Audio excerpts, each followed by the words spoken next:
Greetings from Mission Control Houston and welcome to Space Station Live. Joining us here inside of the International Space Station Flight Control Room, located at the Johnson Space Center in Houston, Texas. Inside the room right now, the Orbit 2 team hard at work monitoring the International Space Station. Leading them today is Flight Director Jerry Jason of Raptor Flight.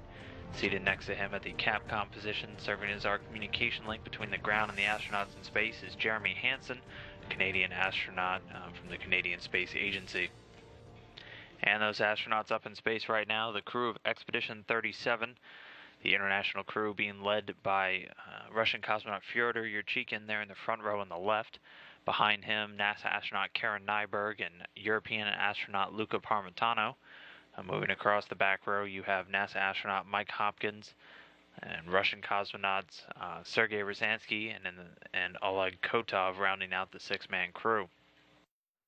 On board today, a lot of biological experiments taking place with these astronauts acting sort of as guinea pigs for a number of different studies. Starting off with NASA astronaut Mike Hopkins, who immediately upon waking up today collected a number of vital signs that he'll be doing periodically throughout his increment on board the station, taking his blood pressure and temperature. Aside from that, he'll be spending a lot of time today inside one of the station airlocks doing some maintenance on one of the two of the station extravehicular mobility units, or EMUs, that all U.S.-based spacewalking astronauts use. The large white suits you can see there.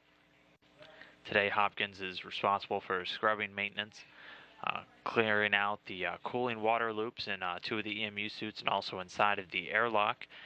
Aside from that, he'll also be doing some familiarization work with the spacesuits and tag up with some ground experts a little bit later in the afternoon as he prepares to do some more maintenance activities tomorrow on these spacesuits.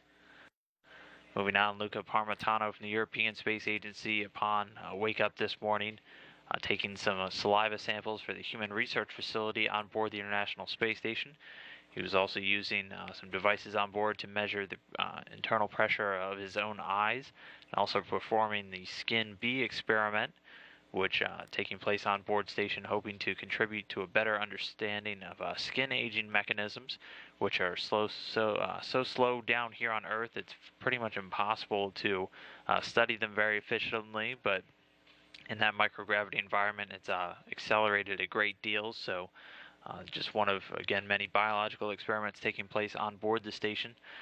Parmitano also responsible for setting up some samples for the binary colloidal alloy test, continuing some work that he did yesterday, that studying nanoscale particles dispersed in liquids in a process known as colloidal suspension. Meanwhile, NASA astronaut Karen Nyberg this morning also taking some biological samples. She was taking some blood samples for the NASA's vascular experiment, which looks to determine the impact of long durations of time spent in space and the effect that it has on these astronauts' blood vessels, and also hoping to develop any necessary countermeasures to countermand any of those negative effects. Aside from that, Nyberg doing some troubleshooting work with the station's fundoscope, a device found down here on the ground. You could find it in your eye doctor's office. It's used for any eye exams and also used to determine retina health inside of these astronauts. A little bit earlier, she also fixed a portable electrocardiogram and a number of electrodes to herself for a 24-hour health monitoring session. She'll also be joining Mike Hopkins in that EMU review, as she'll be assisting in taking part in all of that repair and replacement work that'll be happening on those suits tomorrow. Over on the Russian side of the house, Commander Fyodor Yurchikhin also doing a biological study, studying the veins in the lower extremities, and an ongoing Russian experiment that he'll do a number of readings throughout his increment on board. Also continuing some work that he started yesterday on some preventative maintenance in the ventilation systems inside of the Russian Zvezda service module. Fellow Russian cosmonaut Oleg Kotov taking some blood and saliva samples for the human research side over on the Russian segment.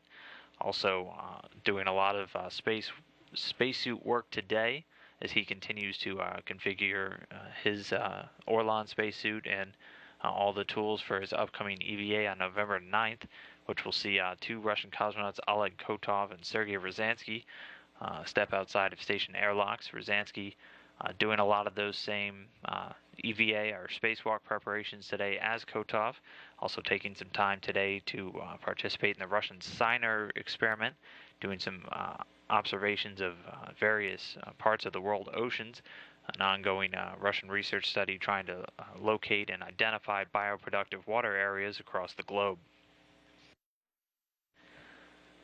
Aside from all of this work, the crew yesterday saw the Cygnus vehicle depart. That vehicle, the unmanned cargo craft, completing its final deorbit burns this morning and descending through the Earth's atmosphere for eventual burn-up and destruction.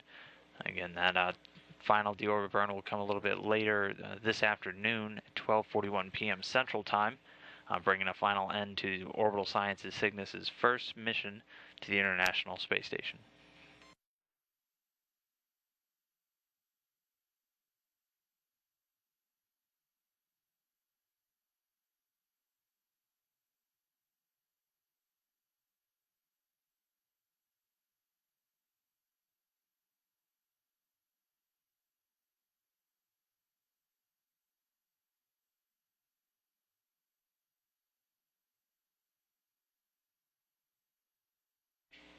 The station right now on an altitude a little over 260 statute miles. It's just to the southeast right now of New Zealand. In that previous view from the station outboard cameras, you can see the sun starting to rise as the station's just a few miles away from crossing the terminator line. It's that line separating night from day on the Earth's surface. It's going to continue easterly for a little while before heading out on a northeasterly track over the southern Pacific Ocean, eventually taking it over the northwestern portion of South America.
This is Mission Control Houston. The crew on board today, again, engaged in a lot of biological experiments.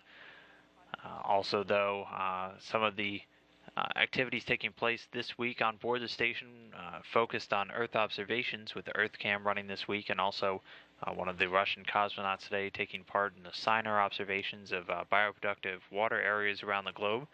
The International Space Station giving a very unique vantage point, not only for the astronauts but for researchers down here on the ground. Some of the more spectacular views the station able to capture come in the form of tropical storms, hurricanes, and typhoons. This video here, which was taken late yesterday afternoon, of Super Typhoon Lamika, which at the time of this video when it was taken was about 1,500 miles to the southeast of Japan. Lamika quickly formed into a super typhoon, becoming the strongest storm of the season so far. Right now, packing winds of over 160 miles per hour. Fortunately, it's expected to stay well to the east of Japan and not make any serious landfall, but as mentioned, a very large, very powerful storm right now, and the station was able to make an orbit right over top of it and get some good views from the outboard cameras.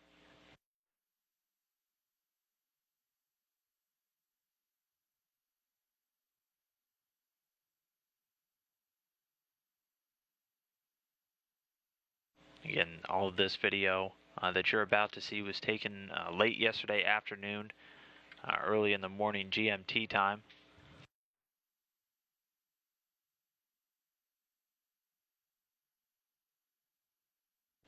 This right now is Super Typhoon Lamika.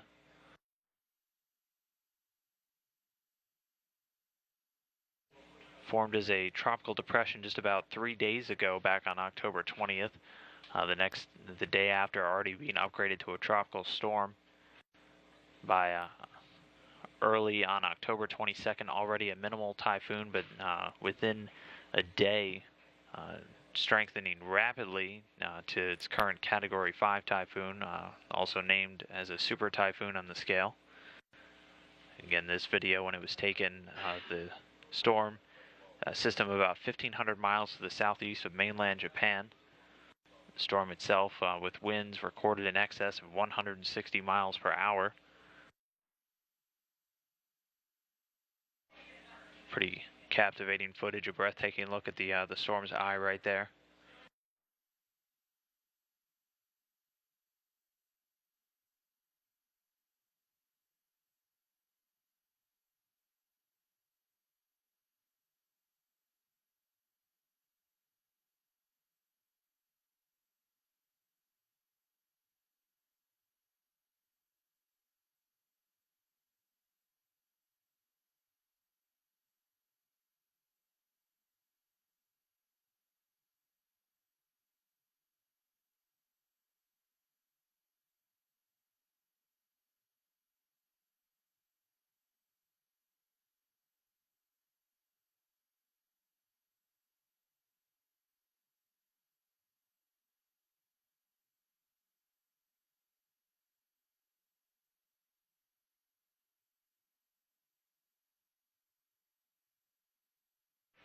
This is now another angle of Super Typhoon Lamika during that pass. Yesterday, from station outboard cameras, the storm sustained winds of over 160 miles an hour, reported gusts up over 190 miles per hour. This video again taken late yesterday afternoon on Tuesday, October 22nd, as Lamika was strengthening into that Category 5 super typhoon. It's when the storm was about 1,500 miles to the southeast of mainland Japan. Lamika so far the strongest storm of the 2013 season. Again, the station serving as a very unique vantage point, only about 260 miles over the Earth's surface, getting some pretty amazing views of the storm, then being fed and made available to meteorologists all over the globe as they continue to track these storms.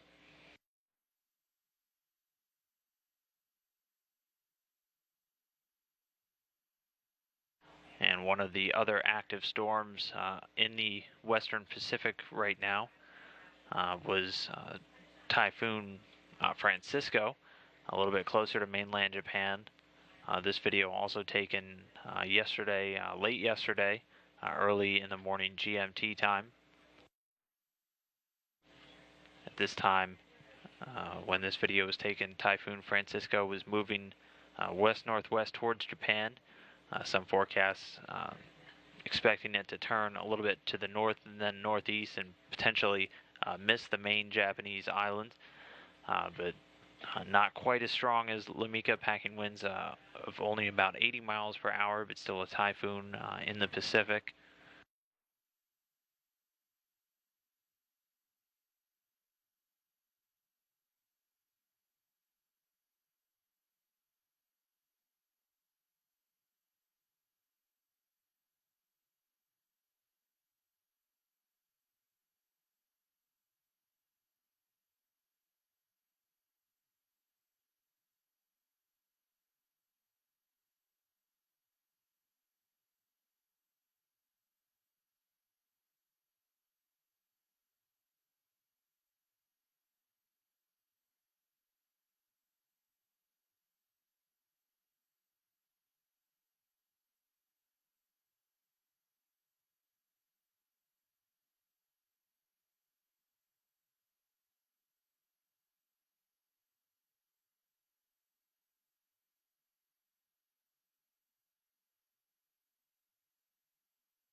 So this again a view from the station outboard cameras of Typhoon Francisco that was taken yesterday afternoon.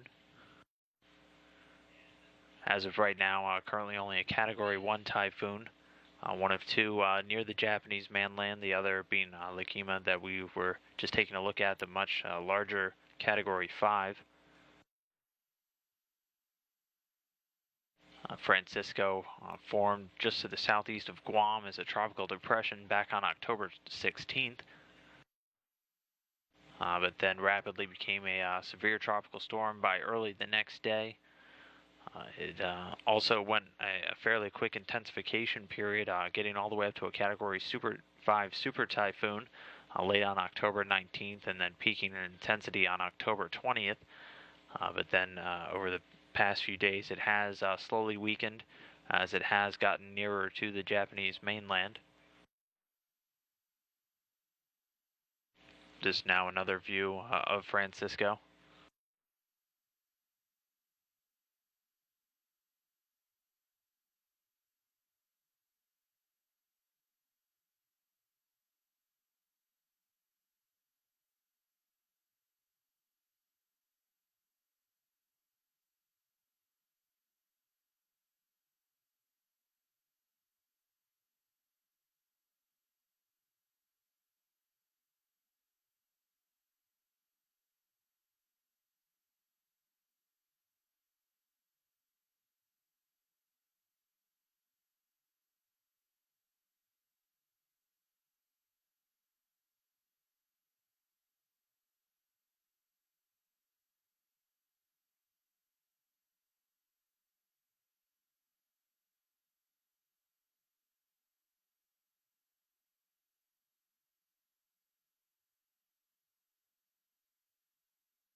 Again, one final angle from the station outboard cameras of Typhoon Francisco. Video taken late yesterday afternoon Central Time, early in the morning GMT. Typhoon Francisco right now to the south of mainland Japan.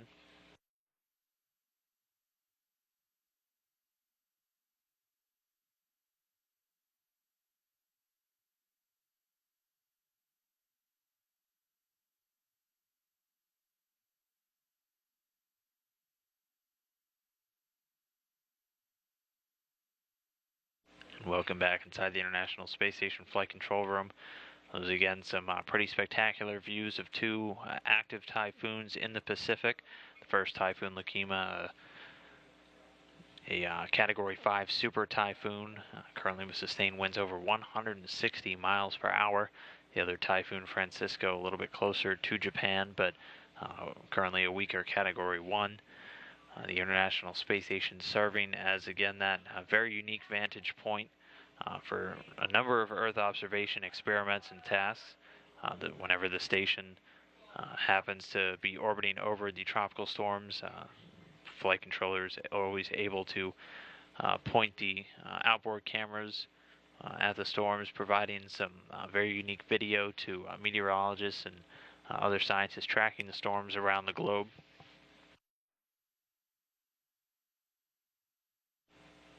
The station right now, though, still out over the Pacific Ocean. It's just a few hundred miles to the west of Peru right now as it's about to make a pass over South America. It'll eventually cross just over the border between Ecuador and Peru, out over central Colombia and Venezuela before moving out over the Caribbean Sea and over the Atlantic Ocean. Fortunately, devoid of any hurricanes right now.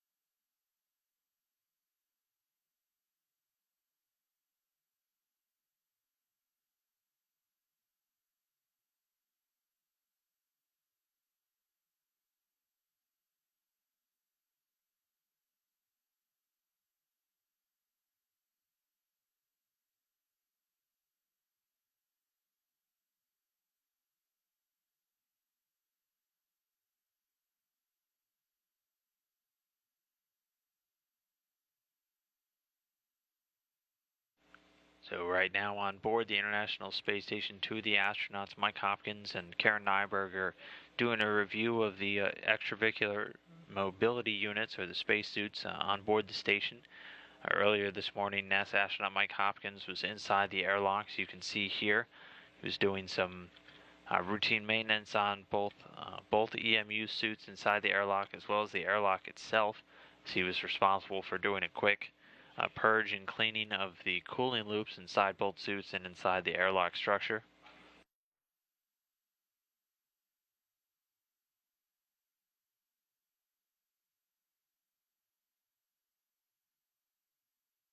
Aside from that cooling loop maintenance earlier today that we're getting a review look at now, Mike Hopkins doing a review of the suit in a conference with the ground alongside with Karen Nyberg. Is tomorrow the two NASA astronauts will be doing some repair and replacement work on the spacesuits.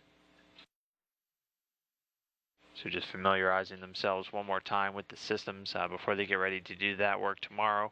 But also doing a few maintenance tasks, clearing out those cooling loops today.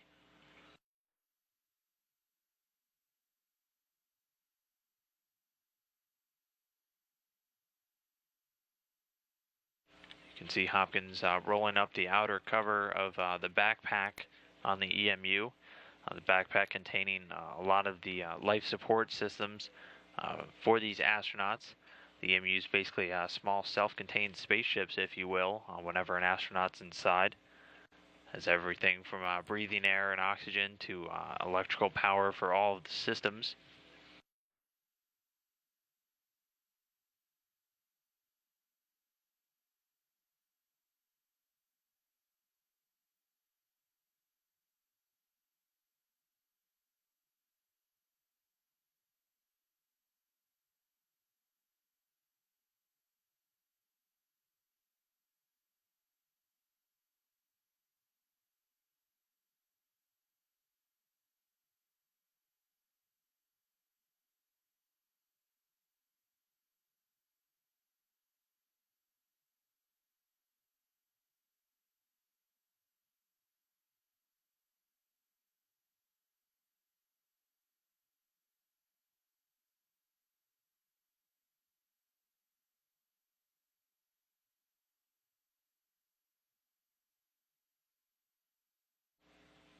So again, this is some video taken from a little bit earlier today as Mike Hopkins was working and doing some cooling loop cleaning inside of the station extravehicular mobility units.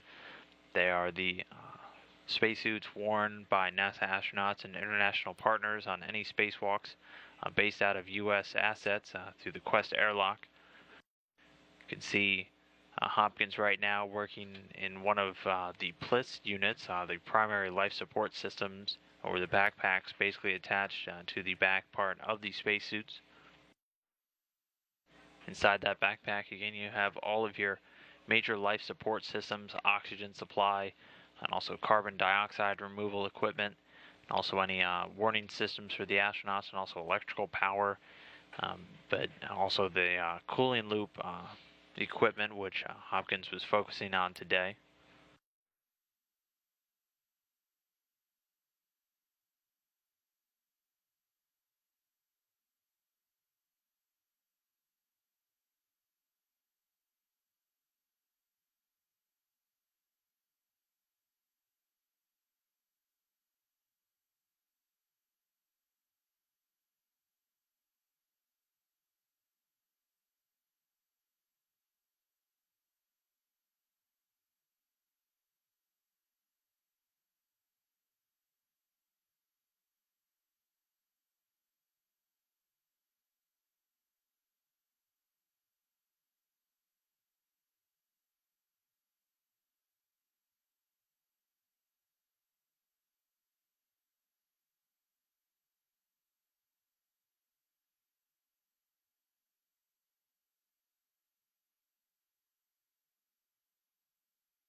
Now getting a close-up look over the shoulder of Mike Hopkins as he was working earlier today on the internal components inside of the PLIS, the portable life support system, the backpack attached to the back of the spacesuits.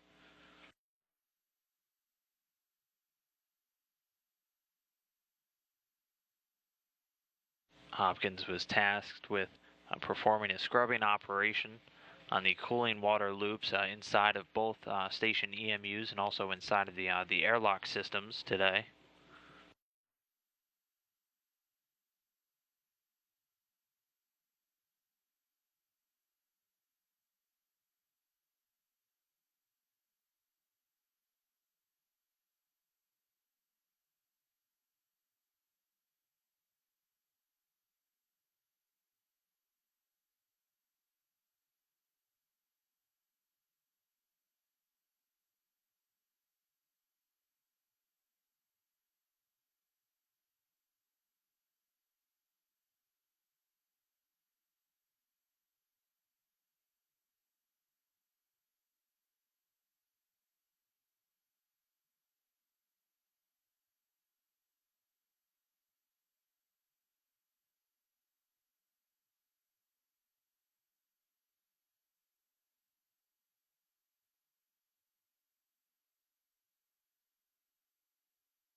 And again, you're watching some video taken from a little bit earlier this morning as NASA astronaut Mike Hopkins was working inside of the Quest airlock on some routine maintenance on two of the station EMUs with the extravehicular mobility units, the spacesuits that the astronauts wear on all U.S.-based spacewalks. Hopkins was tasked with doing some scrubbing and cleaning out of the cooling water loops inside of each spacesuit, as well as inside of the airlock itself.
Welcome back inside of Mission Control Houston. That again was some video taken a little bit earlier this morning as Mike Hopkins was inside of the Quest airlock working on some cooling loop scrubbing inside of both station EMU units and also inside the airlock itself. Hopkins right now is reviewing the EMU and its components and some of their procedures for tomorrow alongside with NASA astronaut Karen Nyberg. So the two of them will be responsible for some maintenance work, some removing and replacing a component. You can see the airlock in its current state right here with that PLIS, or the Portable Life Support System backpack on the back of one of the EMUs still opened up.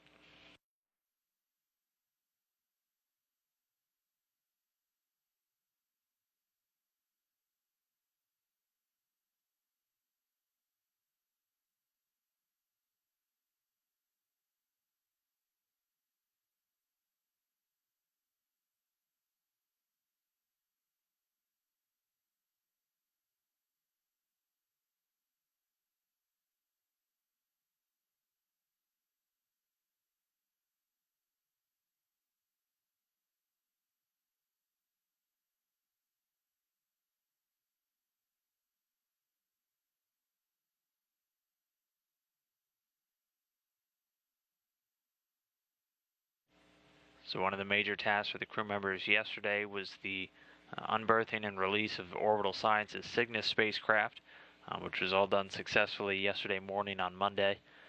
The craft today commanded by flight controllers with Orbital Sciences to complete a series of 2 engine firings. The first coming earlier this morning at 8:06 a.m. Central Time to move to a lower orbit. The final deorbit burn coming this afternoon at 12:41 p.m. Central Time. Some quick video clips from that unberthing and release yesterday morning, again taking place on Tuesday. The Cygnus craft, the unmanned cargo craft, packed with trash and other disposable components from the station after delivering 1,300 pounds of cargo to the Expedition 37 crew. Following that final deorbit burn this afternoon, will make a destructive re-entry through the Earth's atmosphere, eventually burning up completely. The craft finishing its first trip to the International Space Station. Orbital Sciences now joining SpaceX as the second commercial resupplier, second U.S. commercial resupplier to the International Space Station, joining a fleet of a number of other robotic vehicles managed by international partner agencies. One such vehicle flown by the European Space Agency, the ATV-4, still currently docked to the aft end of the International Space Station, will be doing a reboost tomorrow. That reboost will see the thrusters on the spacecraft fire for 4 minutes and 17 seconds around 6:03 a.m. Central Time tomorrow morning on Thursday. This reboost maneuver being done to raise the station altitude in order to prepare the spacecraft's orbit for the upcoming launch of the Expedition 38 and 39 crew. That crew, you can see here, JAXA astronaut Koichi Wakata there on the left, in the middle, Russian cosmonaut Mikhail Turin, on the right there, NASA astronaut Rick Mastracchio, just about 2 weeks away now from their launch at the Baikonur Cosmodrome in Kazakhstan, coming up on Thursday, November 7th. The 3 crew will launch to the International Space Station, and there will be a brief period of 9 crew members on board the orbiting complex, as the 3 are bringing up a special token, bringing up a replica of the Olympic torch as part of the Olympic torch relay for the Winter Olympics in Sochi, Russia. The veteran crew all having completed multiple space flights. Rick Mastracchio and Koichi Wakata will be making their 4th flight into space. Mikhail Turin making his 3rd flight into space. Wakata also pegged to become the commander of the International Space Station during Expedition 39. He'll become the first Japanese commander of the orbiting complex.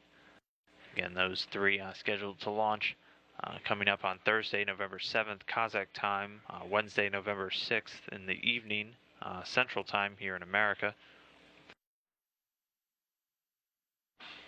They'll do an accelerated 4-orbit rendezvous with docking taking place just about 6 hours after launch, and hatch opening coming about an hour and a half or to 2 hours following a successful docking. Again, for a few days, they will have an expanded crew of 9 on board the International Space Station until November 10th, when the 3 astronauts and cosmonauts that have been on board since May, Fyodor Yurchikhin, Luca Parmitano, and Karen Nyberg, will come home, landing in Kazakhstan. By the time they come back, they'll have completed about 166 days in space. The 3 astronauts, again, been on board since launching from the Baikonur Cosmodrome in Kazakhstan back on May 28th. Following their departure, Expedition 37 will end and 38 formally begin. But again, a lot of very busy traffic time for the International Space Station, with the Cygnus departing yesterday, and the ATV scheduled to depart in the near future. And then the Soyuz craft coming up in just about 2 weeks, and then a Progress a few weeks after that. Again, that launch scheduled to take place on November 6th, Central Time at 10:14 p.m., 11:14 p.m. Eastern Time. and then docking in hatch opening following the accelerated 4-orbit rendezvous just a few hours later.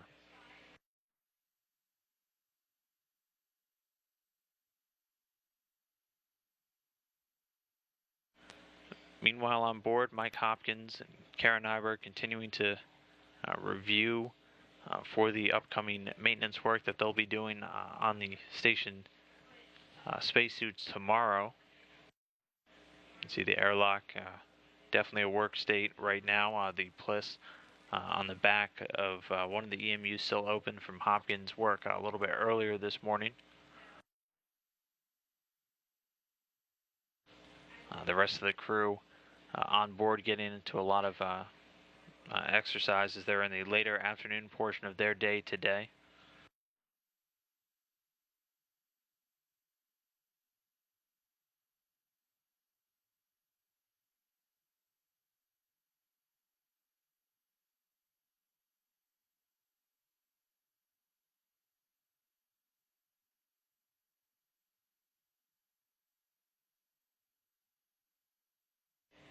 And we're getting to the end of today's Space Station Live, so I'll have a few quick programming notes for you. Coming up tomorrow, we'll have an ESA in-flight event with ESA astronaut Luca Parmitano. That'll take place here on NASA TV Thursday, October 24th at 9:45 a.m. Central Time, 10:45 a.m. Eastern Time.